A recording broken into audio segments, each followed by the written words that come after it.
How's it going? Samson Folk here, host of the Raptors Reaction Podcast. You're probably noticing how that intro sounded like it was the intro for a commercial for this podcast. Well, it's not. You're listening to it. And today, one of my favorite guests to have on, the wonderful Joe Wolfond, Pound the Rock podcast. He's co-hosting over there and an NBA features writer for The Score. Joe, how you doing today, man?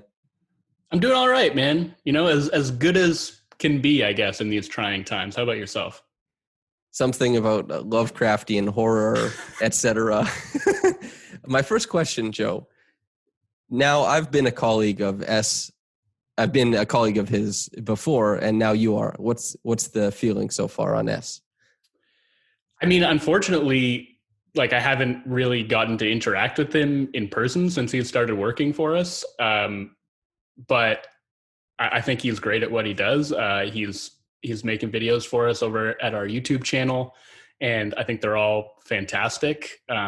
We interact a lot on Twitter. He recently narrated a video that I scripted about Serena Williams. I think he's been a great addition to the team, and by all accounts, a great dude. That's wonderful. He's prolific Twitter. He's prolific Twitter user for sure. Absolutely. And high proficiency as well. Efficient. He's like LeBron James over there. Okay, so high volume, high efficiency. Yes, exactly. 70% true shooting percentage. Okay, so here's the thing. We're here to talk about the Raptors, and I want to start at a controversial place. I know, and you probably know this about me as well, for my lack of commentary on the timeline and in the reaction podcast, no ref talk. I am a disciple of that mantra, but the Raptors have been embroiled in a lot of ref talk lately and somewhat earned, because they have 28 technical fouls this season. No other team has more than 20. What do you see from this team that engenders such a response from these referees? They just don't stop talking. We've known this about Kyle Lowry for years, right? He will talk a referee's ear off until they basically tell him that's enough. You got to stop or I'm going to tee you up. And a lot of times he just keeps talking anyway, and he'll get himself teed up. Nick Nurse certainly has gone red in the face pretty much every game this year, right? I don't recall a single game in which he has looked to be enjoying himself on the sidelines, even a little bit. And the team, I don't want to put this on any one person. It's not Lowry's fault. It's nobody's fault. It's been a team-wide trend where they just bitch to the refs a lot, and they definitely have a case some of the time, and some of the time they don't. And look, calls go against every team all the time. Refs aren't going to get every single call right. Sometimes it's going to go in your favor, sometimes it's going to go against you, and they got to just, I think, learn to let stuff go. They haven't been able to do that. And I think that's why you see that they're getting teed up way more than any other team in the league. Do you think it's swung a game yet? The negative results of the tee has had a major impact down the road of the game. Do you think it's swung a game yet? And I guess you could say maybe it did last game because they went on that massive run after Nurse left. And, jokes inbound that they're having fun when the big meanie Nurse has left the court. But, what do you think about that? Not off the top of my head. I mean, yeah, obviously, correlation does not equal causation. You can see they kind of turned things around after Nurse got ejected last game, and say that maybe that fired them up, or the constant complaining to the officials, as Nurse pointed out, I think in response to a question from Lewis, that sometimes it works. Sometimes you're able to make the referees aware of something that perhaps they're missing, and that helps the free throw disparity sort of even out over the rest of the game.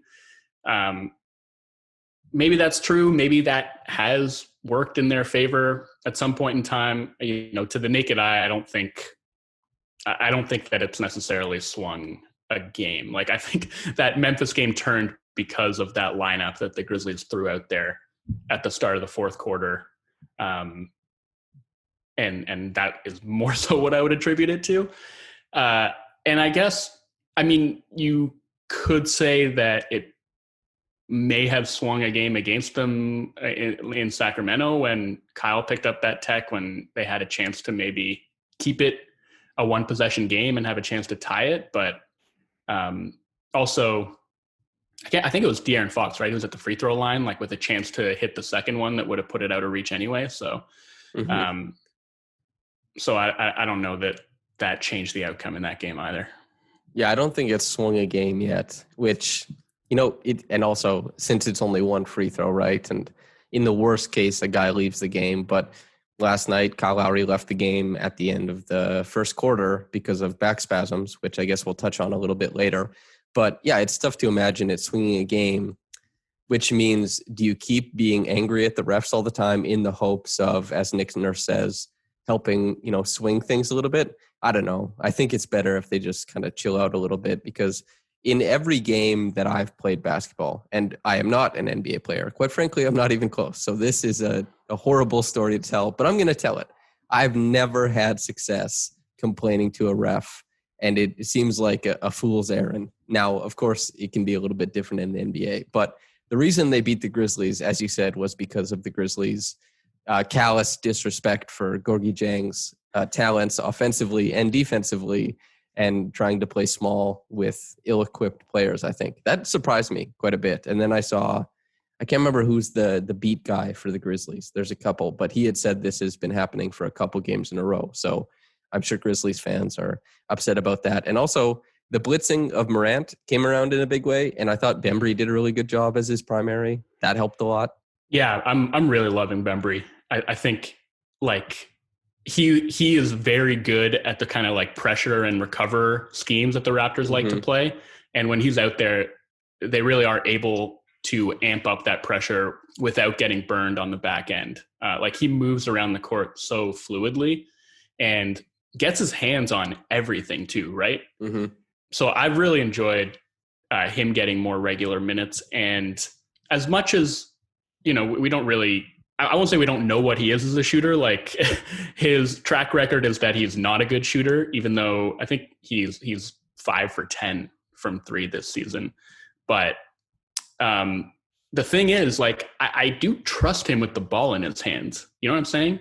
And I think like the way often to mitigate somebody's lack of gravity is just to put the ball in their hands. And obviously that only works if they're actually competent with the ball in their hands. But like Bembry can do stuff off the dribble, like he can make plays. He can handle it. He makes really intuitive passes.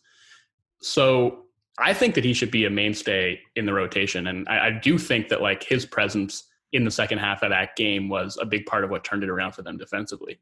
Yeah, I've been banging this drum for a while.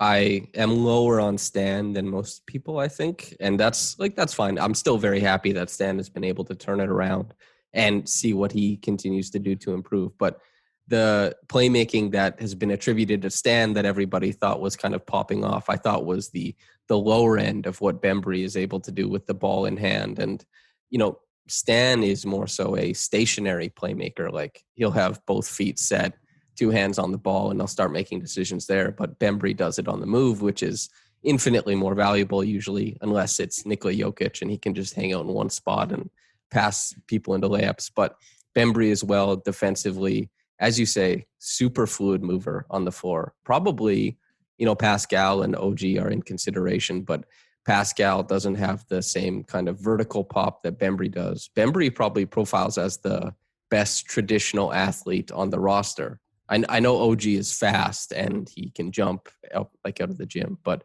Bembry, as far as the ability to move fluidly and the vertical pop and the strength, I think he might be the best athlete on the roster. Yeah.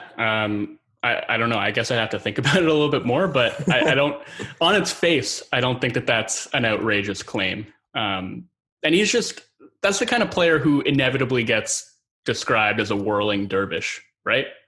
Even though let me check my whirling dervish chart and get back to you. Yes, a whirling dervish, definitely. Yeah, I don't know. It's like a player archetype, I feel. Like the whirling dervish, who's just like a chaos agent. Even though I don't actually know what a whirling dervish is. I've only heard it used to describe basketball players before. But that for whatever reason, is how I conceptualize DeAndre Bembry.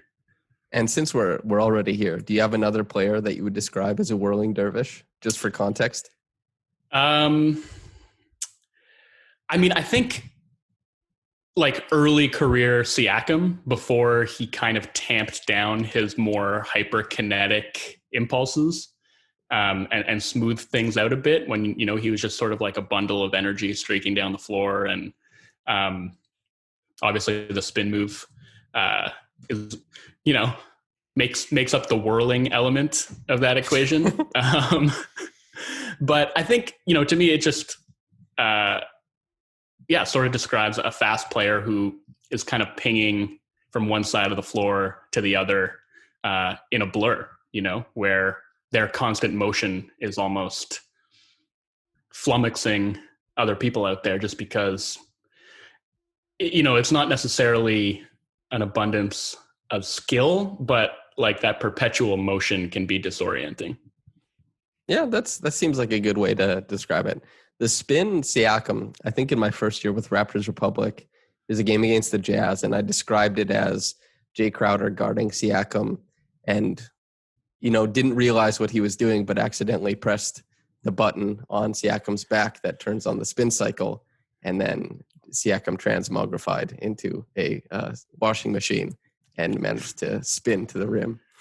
So, yes, he has tamped down some of his hyperkinetic wants. Okay, so we've talked about Bembry, and, we've talked about this problem with technical fouls that the Raptors have been having. No certain answers yet. Both are dealing in small sample size. I, like you, do want more Bembry, though. But two guys who have received very small sample sizes, and maybe Jalen Harris, the smallest sample size, Malachi Flynn, Harris, they're off to the G League bubble to do battle with the 905. Anything you're looking for in particular from them?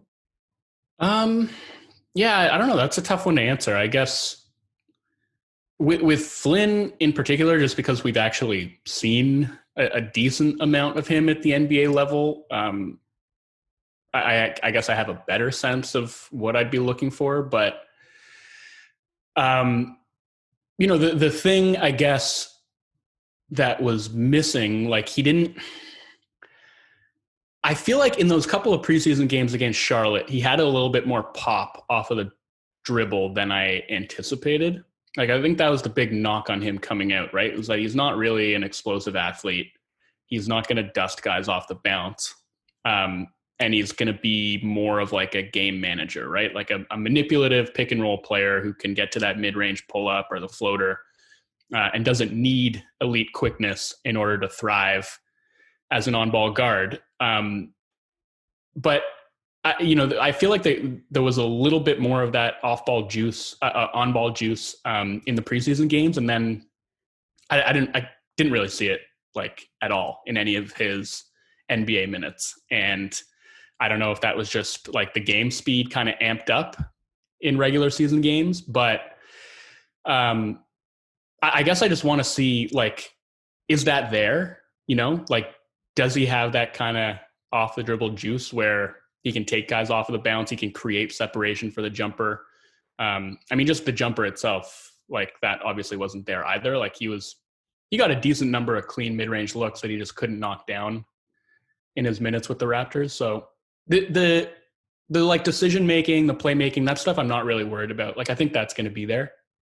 But I think as far as like his ability to self-create, that's the thing I want to see. Like, is he going to go down to the G League and just like dominate guys the way that Fred did once upon a time? I think he should, and I think that's in his game. As you say, though, the burst was the biggest thing missing from his game, and especially to allow him to translate all of his scoring to the next level. Is if that half step isn't there, is he getting bumped off his line? And are those mid-range jumpers now available with a little bit of a fade on it, either to his left or to his right, rather than him actually getting, the pick, getting into a space where he likes to go and then popping for a little mid-range jumper. And I think the difference between the preseason and the regular season was that I don't think it was game speed. I just think it was that he didn't hit a couple shots and then he was less looking for his own shot.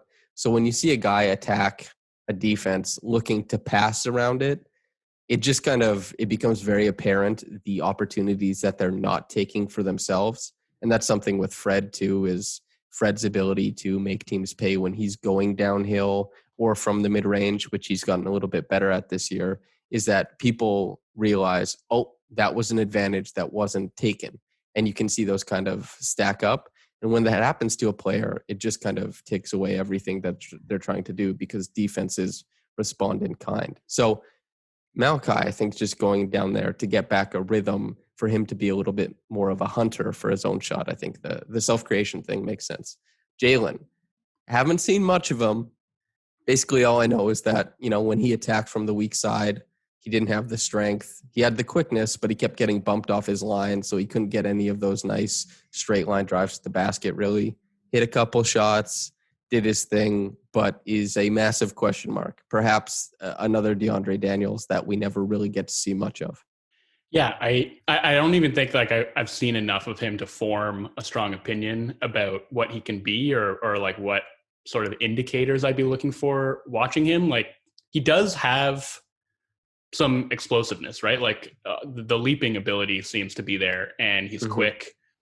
But yeah, I don't know. I'll flip it back to you, I guess. Like, if you're projecting him as like an NBA rotation player down the road, is he a spot up guy? Or are you plugging him into a 3-and-D role? Is he somebody who is going to have the ball in his hands as kind of like a secondary creator? Like, what is he?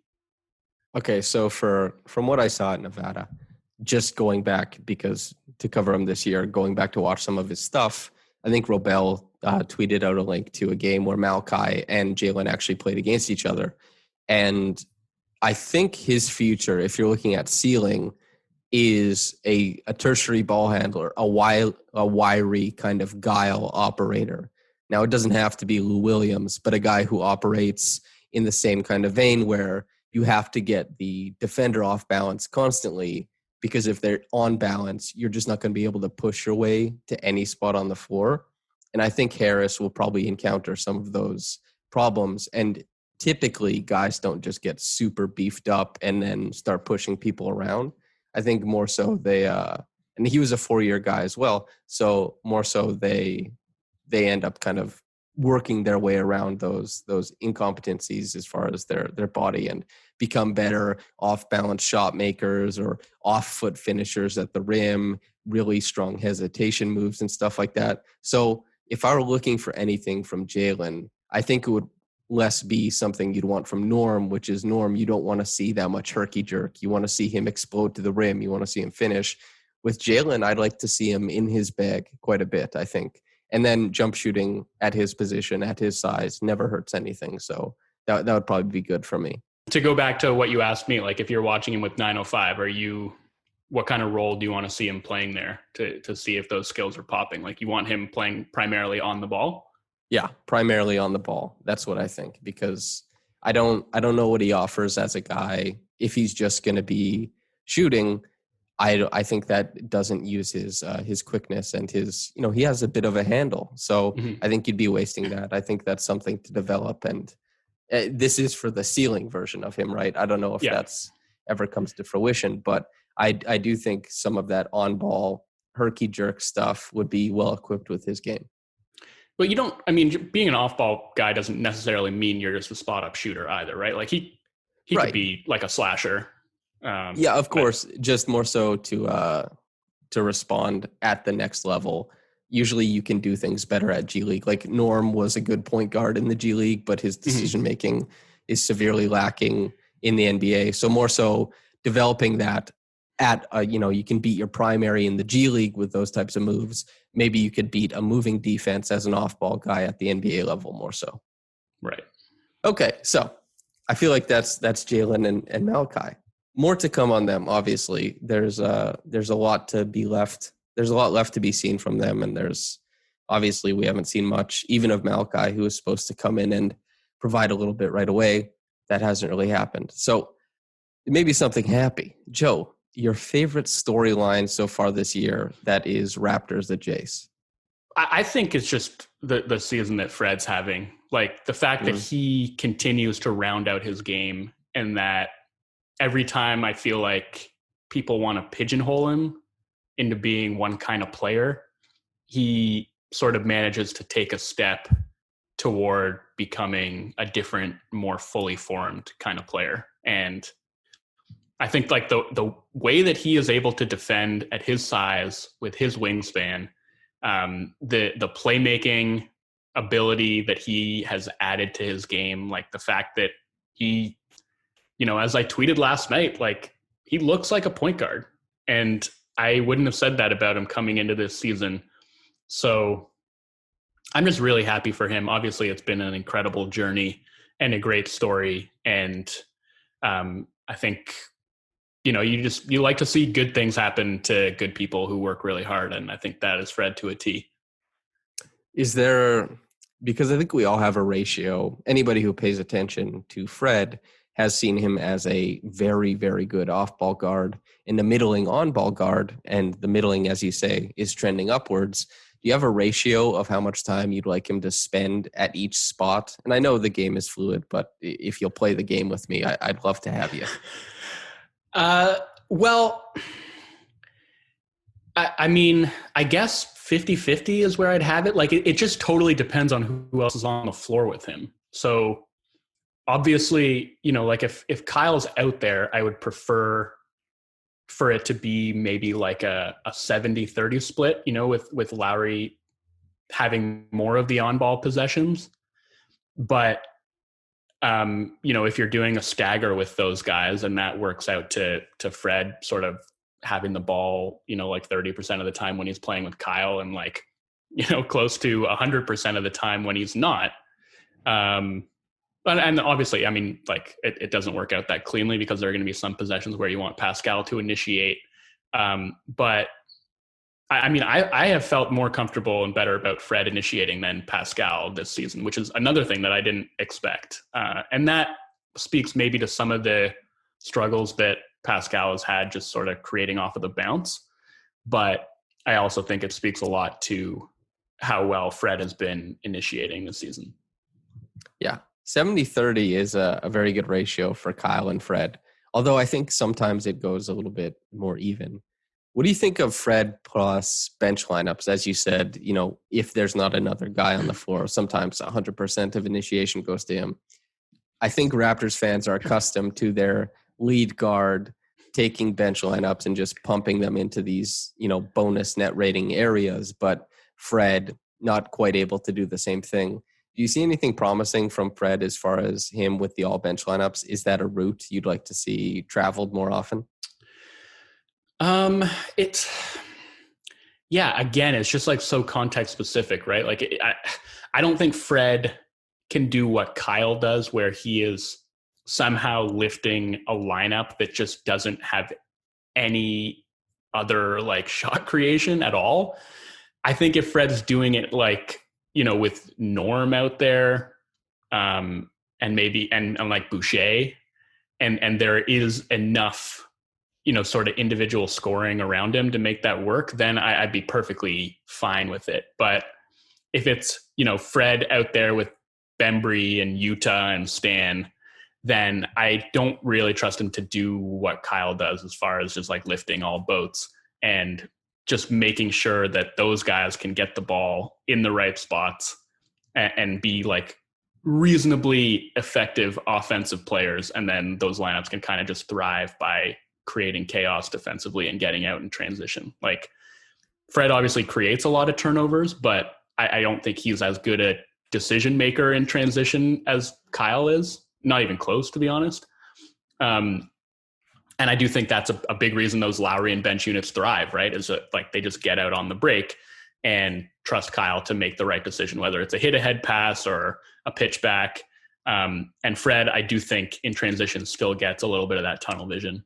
The cool kids are calling Stan, Utah, and Bembry the Defenders 3, just so you know, Joe. That's okay, I'm sorry. That's a very popular nickname at this point in time. But okay, yeah, I do agree with that. It's Lowry's ability to lead non-shooters into baskets at the rim, whether it be in transition or in the half court, is not really something that can be replicated by hardly any players league-wide.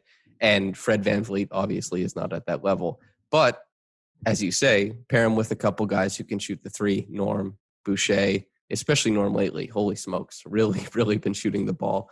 But Fred, as I think everyone knows at this point, creates three-pointers at an extremely high rate and pretty good looks. He's gotten really good at getting into the middle and then teasing the weak side guy into picking a player to defend or to jut out at the pass, and Fred picking the other guy to pass to. It's been a really nice development. But I think as far as the favorite storyline of this year, I would be the same as you.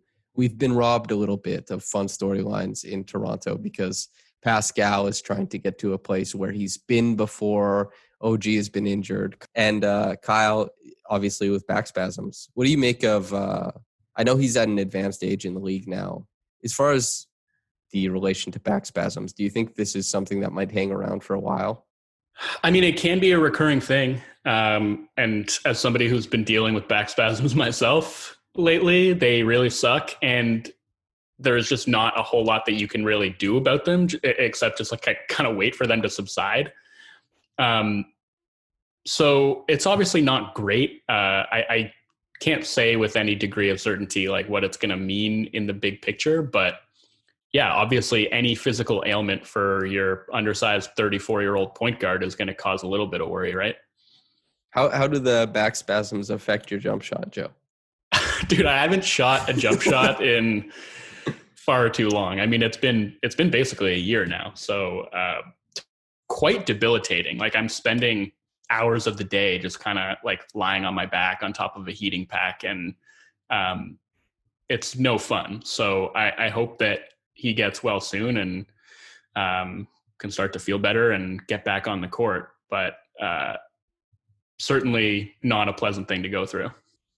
I've not yet had a back spasm in my life. It does not sound like something I want to endure. What's the first sport you're going to play once the pandemic is over? Well, I mean, I've been playing tennis throughout.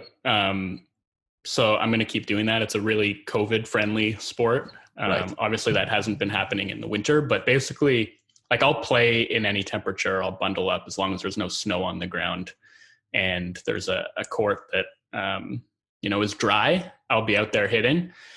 So I'll continue to play that. I was able to get like my softball league didn't start up until very, very late in the summer last year, but that was a real treat. We got to play kind of like an abbreviated season. So hopefully we'll be able to do that again this spring and summer. But like, the only real indoor sport I play, I guess, is basketball. So I am looking forward to getting back out there and playing again, because that's the one that I just haven't been able to play at all. Were the winners of your softball league bludgeoned with comments about how it's not a real victory? Oh, yeah. I mean, so my team actually lost in the finals, and we were definitely calling it an asterisk season. So what would you say if I told you I have a tennis court like right outside of my house? I mean, are you making use of it? Not really, but it's not my tennis court. I don't own it. I'm not putting on airs for you, Joe. But you have access to it. In theory, I think yes. In that case, I would say that, like, don't look a gift horse in the mouth. Get out there and work on those forehands. Okay. So don't look a gift horse in the mouth. 27th overall pick. Pascal Siakam has developed into somewhat of a star. He started to trend up in virtually everything this year, save for the three-point shot. The defense has been a little bit more inconsistent than maybe last year as well, but it's hard to exist consistently in a very inconsistent framework. Do you feel you're coming around to a very optimistic space with Pascal, or have there been developments that worry you for the long-term effects of, his max contract, what he'll be, all that kind of stuff? A little bit of both, probably leaning more toward the former than the latter. I think there's a lot to be encouraged about. I actually think the defense is maybe not quite at the level it was at. People maybe forget just because of how good he was at that end in the playoffs, but throughout the regular season, it was the same thing. It was maddeningly inconsistent. And when he would crank it up, he could be just an absolute terror, but he would also drift through a lot of games and blow some rotations and just not be fully locked in. And I think that was sort of understandable given the increased offensive load he was carrying. So I think generally, the fact that he still can ratchet it up and get to that higher gear is a good sign, and means that when they need that from him in a playoff game, they're going to be able to rely on, honestly, one of the best team defenders and gap fillers in the league. So I don't really have any concerns on that front. I do think, I'm still a little bit worried about the handle. And I think he can get to the point where, he's initiating more off of the bounce and doing so effectively, but it's also possible that that's just not going to be a huge part of his game. And I think that can be okay if he continues to thrive the way that he's been thriving the last few games as a playmaker and scorer out of the post. And I think, the touch still isn't where it was 2 years ago, and maybe it's just never going to be at that level again. But to me, over the last, 10, 12 games or so, like, he has been just as effective, if not more so, as a post player than he was last year. The mid-range shooting, I think, has been pretty encouraging. And, even if you just look at his numbers on top of the big playmaking bump that he's gotten this season, he's also shooting way better from 2-point range. And so if you start to see that 3-point percentage and the volume too, which has seen a pretty big drop off, if you see those things come back up to the level they were at last season, then, his offensive numbers are basically going to be ahead of where they were a year ago. Like, that's the only thing right now that's preventing him from looking like an improved player. So I think those are all pretty encouraging signs. I don't know. I think that philosophically, it's like, do you want to play into his strengths, or do you want him to continue working on that off the bounce game? Like, use him more as a ball handler in the pick and roll, and get him to expand that part of his game as kind of like a long-term project, or would you rather just see them lean into his strengths and maximize him that way? That's the question, and maybe why he's been a frustrating player to some people, because he is not, and this is, a theme for a lot of players in the league, is they do not become better at the things you expect them to, but they improve in other areas. Like, Harrison Barnes is a good player now. He's not at all what, Dallas thought he was going to be, but he's effective for the Kings right now. Pascal, developing as a post-up threat, is kind of the antithesis of what people thought might happen with his play, with how he operates and what they were projecting him forward as. But undoubtedly, as you say, he has been much better in the post this year than in years past. And the only way teams have been able to stop him is overloading. And if they overload correctly, they make him a shooter, which is a win. But if they overload in the wrong way, they make him a passer, which is a win for the Raptors. And, maybe the shooting, if it comes around, there's just no way to really scheme Pascal out of the game. If they go zone, he'll hit shots. If they go, overloading as far as sending a double from the top or from the bottom or from the side, whatever it might be, he'll make the pass. And that's been something that's been trending upwards. But a person like myself, who admittedly all last year I was saying, I want more pick and roll Siakam. I want more. And the numbers were quite encouraging at the start of the year when when Lewis wrote his big piece dissecting every single pick and roll the Raptors had run. The Pascal stuff was still really, really efficient. I haven't looked at any numbers like that in quite a while, but it's interesting because there's a clear way a lot of people want him to develop, and he's doing it in another way. And that's, you can't make these guys do what you want them to do. Would it be good if he was a dynamite screener and had the pacing as a roll man, because he is obviously an advanced passer, so on the short roll he could be dangerous if the touch comes around in a meaningful way? All that makes for a very, very talented player. but it's not a guy you hand the ball to and give him a screen and roll and he makes the decision going downhill. It's all very interesting for Pascal, especially since he's straying away from what I think most people think a superstar or a max player looks like with his body type. And the defense, I think, is a good point too, because that's, highlighting a weakness of mine, maybe a little bit. I'm thinking of Pascal in the playoffs defensively, where I had him as a top 5 defender in the league at that point in time. And now, goes back to the regular season where he was more inconsistent last year, now that I think of it. And that's a good point to make. Yeah. And I did actually just check while you were talking the numbers on I Pascal's. talked for that long. It didn't take me that long. But his pick and roll numbers, if you include his passes out of the pick and roll, are actually considerably better this year than last. So I guess that tells you that sometimes the eye test can be faulty and your eyes can lie a little bit because he's been a really efficient pick and roll player this year. So maybe that's something they need to be exploring. I'm banging the drum even more again, of. Joe. Going right back to it.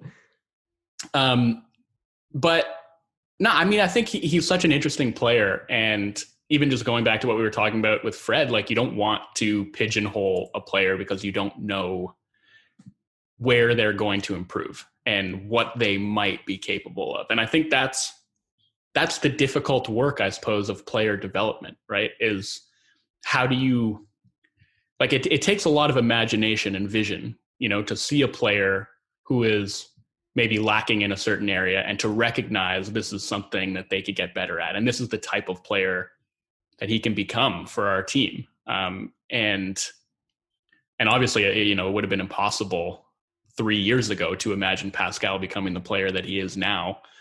So, I don't think that they should put necessarily any constraints on him or dictate the kind of player they think he can or should be. He's proven over and over again that he can become really any type of player. And I do think that improvement is still in the cards for him moving forward. So I think, one of the benefits is you can use him in a lot of different types of ways. And I personally have always felt like I would love to see him be a screener more in the pick and roll. Like, weirdly, I like that future for him more almost than him being the ball handler in those actions, just because, like, we've seen at points, he can be really effective with that push shot. I think given the way that his playmaking is trending, like, he could be pretty devastating on the short roll. And like, there are times when we've seen it. Like, I remember in that Bucks series a couple of years ago when the Bucks were sticking Brook Lopez on him, and Brook is like sagging way, way back the way that Embiid had done in the previous series. And they started using him as a roll man in that series. And like, I remember him being pretty effective at that. That's the thing, is he has all of the attributes that would make for a dangerous roll man. You just have to get comfortable in that situation. And that's the thing that, typically writers like myself miss on, is because they don't just conform and say, okay, all of my abilities say I can do this. I have to get used to this new play type, and suddenly I'm really great at it. Giannis should be the best screener and dunker in the world, and there should be nothing stopping the Bucks from spamming that all the time. But maybe, like, he doesn't see the floor that well from that part of, the game. And it's tough to just say, do this role now. You have the skills, and suddenly it becomes really good. It's very intriguing. Although the stats about the pick and roll, they do tempt me to just say, put the ball in his hands, let him work, dude. But also, if you're a screener and you have a competent guy on ball, let's say one of OG or Fred or still Kyle can dictate a switch, then Pascal can just go right into the post and eat. And there's just a bunch of advantages that Pascal has. A lot of skills. There's a lot of ways to use them, and that's good at the very least. Yeah, and I think, that is, at this point in time anyway, if you have Pascal on ball and you're running pick and roll for him, like, you want to, like, the screener should be a small. Like, what you want is to generate the switch and have him go to work in the post and either draw the double team or just score in single coverage. And And that can be perfectly effective. It's not like he doesn't need to be bombing pull-up threes out of the pick and roll. Like, he doesn't need to be dusting big guys off of the dribble. Like, if you're just generating the switch and creating advantages that way, that can be just as effective as if Pascal's like breaking guys' ankles. It might not look as cool, but like, if it's effective, it's effective. So I think, and context is always important with this too. Like, even, like, to go back to what you were saying about Giannis as a screener and how that is what everybody wants. And I certainly fall into that category as well. But you do have to think about, okay, like, if you want this guy to be a screener in the pick and roll, well, then who is running that pick and roll? And that's been a big thing with Embiid, right? Like, Embiid has never particularly been a good role man, even though it seems like he should be. And maybe that's because he doesn't have that timing down, or he's not comfortable, on the roll, or maybe it's because the Sixers haven't really had a good pick and roll point guard for him to play with. Yeah, it's only if Rashawn Holmes comes to the Raptors does Pascal need to start passing and running big screens instead of the little ones. That's my plan. Well, I look forward to that happening. As we talked about before the season started, our plan will have to come to fruition next month, basically, once the guys who signed this offseason are eligible to be traded and the Raps can go out and get their guy. Yeah, I think we've reached we've hit the threshold for people to start looking at on-off numbers and impact metrics. What is it, 20 games? Most people say. Baynes, what are your thoughts on Mr. Baynes and his contributions to the team so far? Because he did have an excellent game against Vooch with the 16 boards, and he had a really nice defensive game, but he's been in and out. There's a lot going on with his game right now. Yeah, well, as a Raptors center, he is contractually obligated to have a good game against Nikola Vucevic.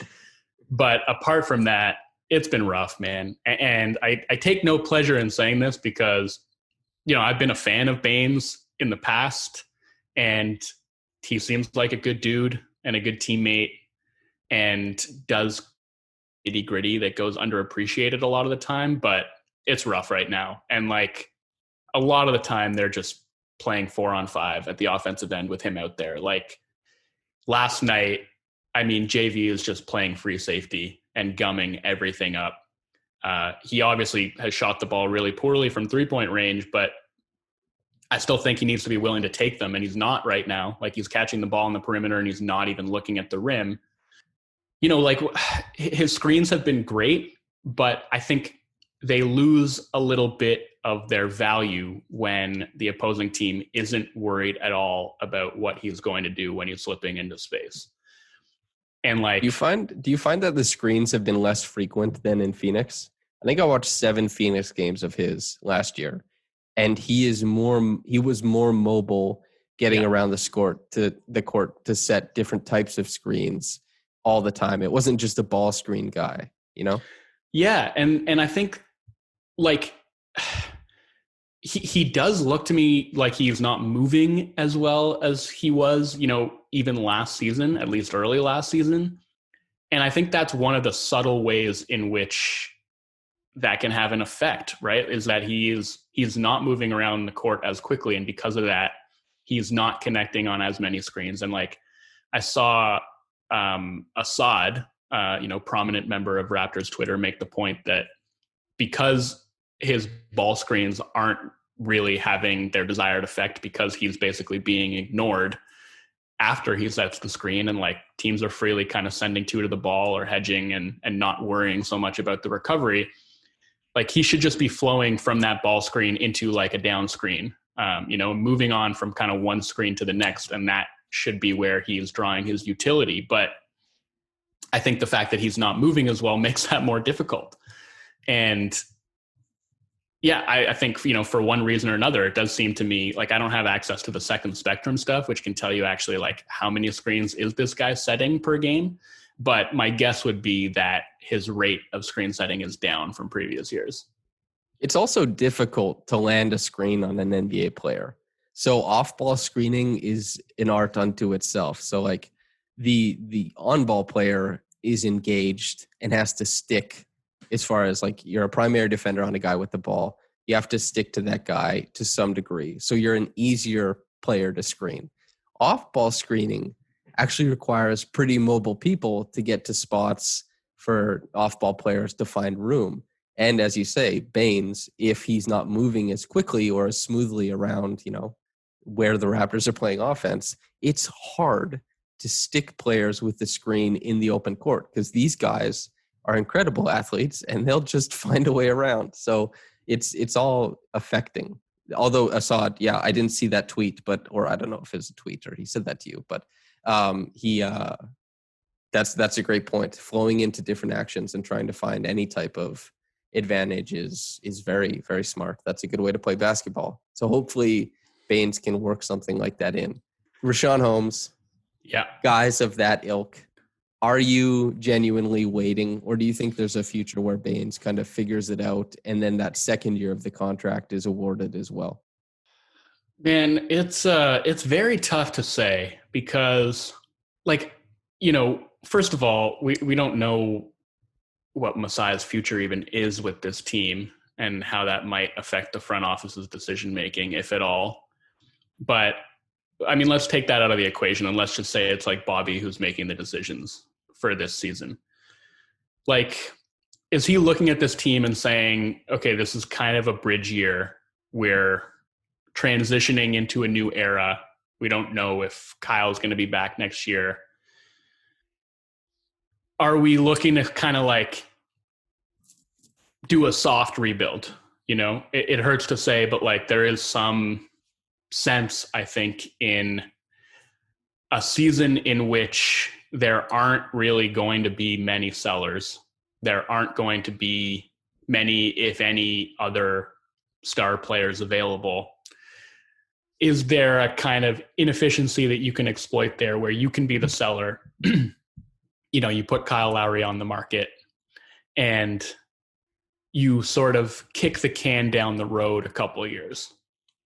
Is that the approach, or is the approach to say, you know what, like there's a pretty damn good core 5 or 6 here, 6 if you include Boucher.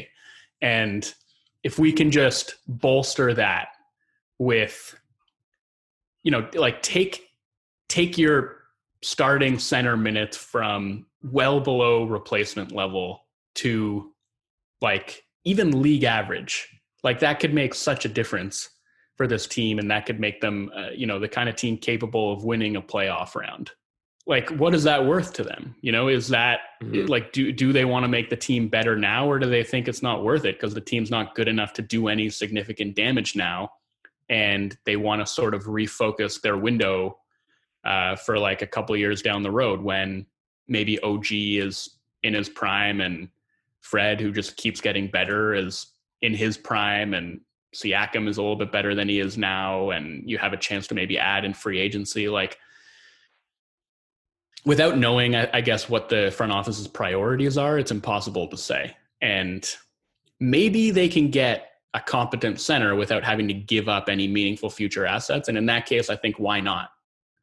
But as far as like, if it would take giving up a piece of their future, whether that's in draft capital or trading from the current roster, I don't know. I don't know if that's worthwhile as much as I would love it, because it's kind of painful sometimes watching this team try to play 4-on-5 and work around the hole at the 5.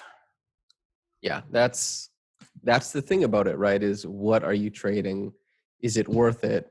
And how much do you value a year of Fred at market price, if not below? How much do you value, another year of Pascal? And what do these years mean? Because you have to think of it in that way. Like, is this a wasted year of Fred on a good contract then? Are we moving towards a place where you're going to be capped out with those 3? Should you start building now and trying to move with those limitations as well? And the last time the Raptors were in a really tough position, because they certainly weren't last year and they weren't the year before, at the end of the year before that, they made the decision to trade DeMar for Kawhi. There isn't a trade like that currently. if there was, it would have been maybe the James Harden trade, although not, it's like apples to oranges there. But the front office has made really good decisions before. This was, I would say, the consensus seems to be a weak off season for the Raptors, and they kind of got done in by Giannis's indecision, it seems like. But the other shoe has to drop in some way or another for a lot of people, because expectations have been recalibrated for a lot of the fan base to where they want, a championship team. That's something that can be achieved in Toronto now. And so if you're not winning at a high rate, what are you doing really? And I don't know if Rashawn Holmes or, Rashawn and JV are two guys who are, presumably gettable, JV less so than Rashawn, but for either of them, you are probably looking at moving draft capital or somebody meaningful going back the other way. And then there's a slew of centers who you could probably get for a very cheap amount of money or, assets. And do they move the needle more than you expected Baynes to? It's a tough decision. What do you think about selling and never buying, by the way, as a front office? What do you mean by that? What does that look like? You only ever sell your assets. You never ever trade for them. Like you would sell a player for picks, and then you draft players, or you would pick up players in free agency, but you never trade to buy. You only ever trade to sell. It's like the Tampa Bay Rays model, basically. I think sometimes you need to be a buyer. Like, hell yeah. Sometimes, if you have a chance to win, I think it was like the Daryl Morey creed, it was like, if you have a 5% chance to win a title, then like you do everything that you can to win, like, to go all in for that season, essentially. Like, that's enough of an opportunity that you should push your chips into the middle for that chance that year. And I think, for different teams and different circumstances, it's always going to change the calculus. But, opportunities to win championships are rare. And if you're in the hunt and you have a chance to acquire a player that can really put you in the thick of the title mix or put you over the top, then yeah, you got to take it. Like, you can't just be a seller. I understand market considerations change the calculus for certain teams, but I think you got to just like take your opportunities when they come. I like when teams are good.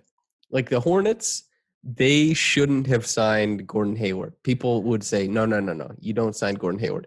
But he's been really good, basically all-star level. And now as a fan, I get to watch a team that is super, super fun. The Kings, should they be tanking one more year to try and get the final piece to pair with De'Aaron? I don't know, but they're going for it and they're playing well. And I love when teams try, and I love when teams are buyers because, I, as you say, a buyer's market makes, for an interesting league, I think. Yeah. And with the Hornets, it's like, people want to say, like, people want to make it binary and black and white. And it's like, if you're not contending for a championship, you should be stripping it down and trying to get high draft picks and rebuild. And there is a middle ground there. And you can build from the middle. Like, the Raptors are proof of that. And so, yeah, in a vacuum, was the Gordon Hayward contract bad? I guess, like, it wasn't great. But, like, the Hornets, for one thing, are not going to find any better use of that money or their cap space in the future. And now LaMelo Ball, who is essentially going to be their future, is coming into the league and gets to exist within a stable and competitive environment. And I think there's a lot of value in that, rather than having him come in and having to shoulder a huge load for a terrible team. So does that mean like the Hornets are going to be championship contenders 3 or 4 years down the road, and like Hayward's still going to be a part of that, and like the contract would have been worth it from that perspective, in terms of championship equity added? Maybe not. But I think as far as bringing a young player along and getting him reps in, a competitive environment, I think big picture, like, yeah, that's important. Agreed. Obviously anything Gordon Hayward is going to be clowned upon for obvious reasons, but yeah, that's worked out quite well for them. He might even make the All-Star game. And LaMelo looks good as hell, man. And Devontae and Terry and PJ Washington, and to some degree Cody Zeller.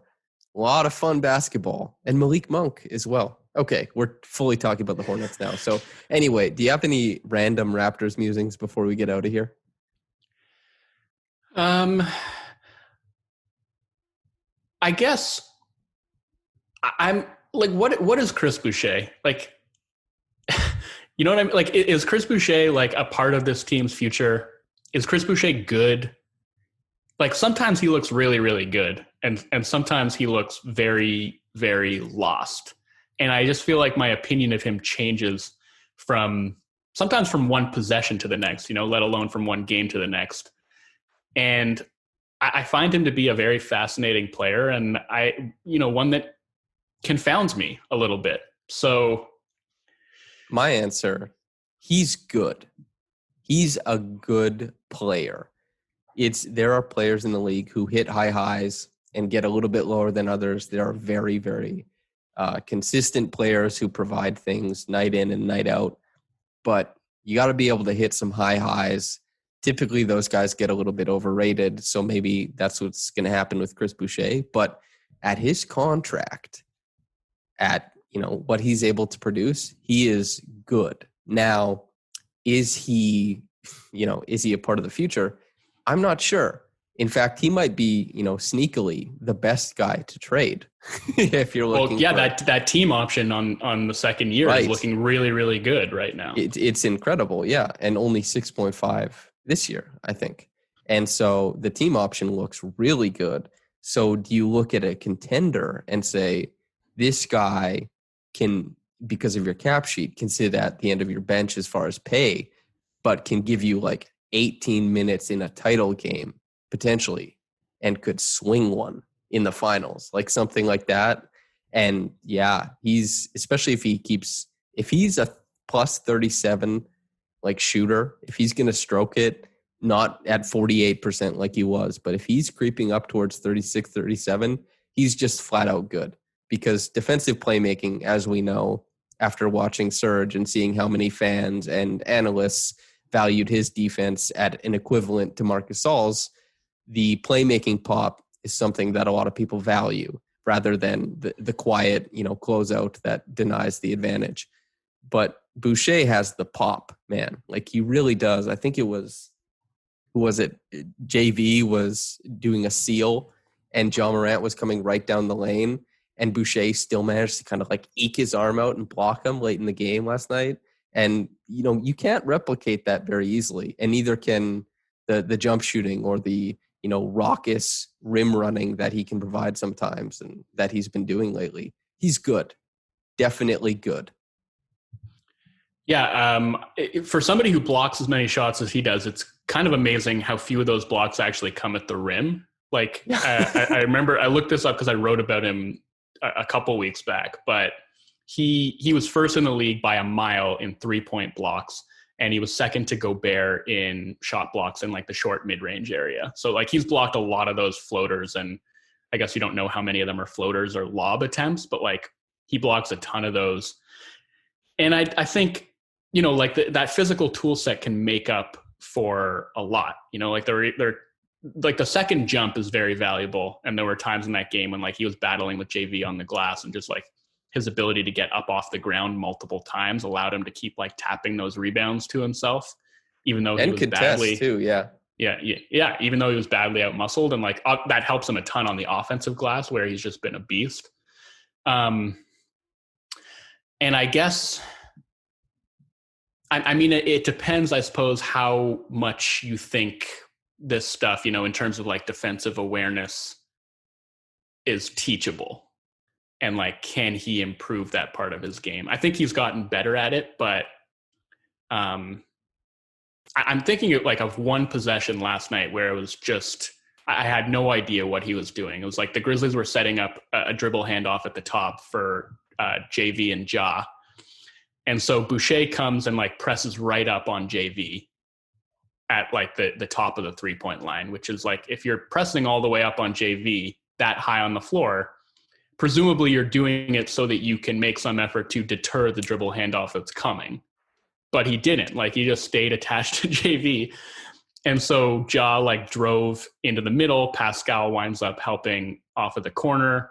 Fred, who was chasing over top, makes like a great peel off rotation to the corner and run. I think it was Xavier Tillman off of the arc and force him to drive. Ja relocates. Tillman hits him with the pass. Siakam recovers, but like Boucher, who's been trailing the play the entire time, also runs to Ja for like no apparent reason, and JV's wide open under the basket. Oh yeah, he floated in the middle, like by the nail, right? Yeah. And so there are just like a bunch of plays like that where it's like he still doesn't quite seem to have the defensive fundamentals down, but like the athleticism and the length can often just like erase those mistakes, you know, to the point that I think he's probably been, would you say he's been a plus defender this year? It's tough to parse this stuff out because I have a really tough time giving opinions on people who exist in the middle, because I think the middle is the hardest place to rate people defensively. Mm-hmm. Offensively, I think you can find it, but it's easy to identify the good defensive players and easy to identify the bad ones. But identifying if he's marginally plus or negative, I'm not sure. I guess I would lean plus for Boucher. Yeah, I think he's been, I almost want to say he's just been like exactly average in that like you always just take the good with the bad with him. And on the positive side of the ledger, you have, like you said, the defensive playmaking and the flashes of rim protection, like the incredible closeouts.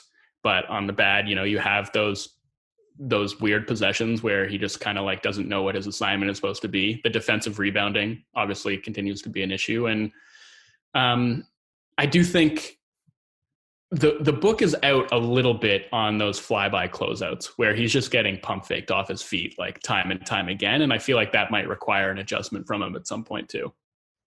Same with Pascal. Although Pascal is very good at closing out under control, it's just I think the scheme calls for it. But as you say, Boucher, that might be something that if it's no longer part of the scheme, he could really struggle with if he has to just close out under control. The fouls per 36 could go up, I think. Yeah, and then that's already been an issue for, you know, the entire team as I've written about. So, all right, Joe. Feels like a good place to end it. How do you feel about that? Great, as always, man. It's always a pleasure coming on and chopping it up with you, man. Perfect. Likewise. So, Joe, thanks for coming on, of course, but the floor is yours to plug away, as per usual. As per usual, you can find my work at The Score, the website or the mobile app. I write NBA features over there. I co-host Pound the Rock, a general NBA podcast. Comes out weekly with Joseph Casharo. And you can find me on Twitter at Joey_W. That's about all I got. All right. And I'll take a leap off of that. Listener, if you are a fan of the league at large, Pound the Rock is one of the best you could listen to. There's a lot of league-wide podcasts out there, and I think Joe and Joe, or Joe and Joey, they get into it in some of the best ways. It's Zach Lowe-esque, I would think, as far as how well it covers the overall arc of the league. So, yeah, that's definitely worth your time. But, Joe, thank you so much for tuning in and coming in and making some time for me. Anytime, man. And to the listeners, I wouldn't get your hopes up too high with the Zach Lowe comparisons. I don't want to set people up for disappointment here. So we do an okay job. We'd be grateful if you listened, but we got to set some realistic expectations here as well.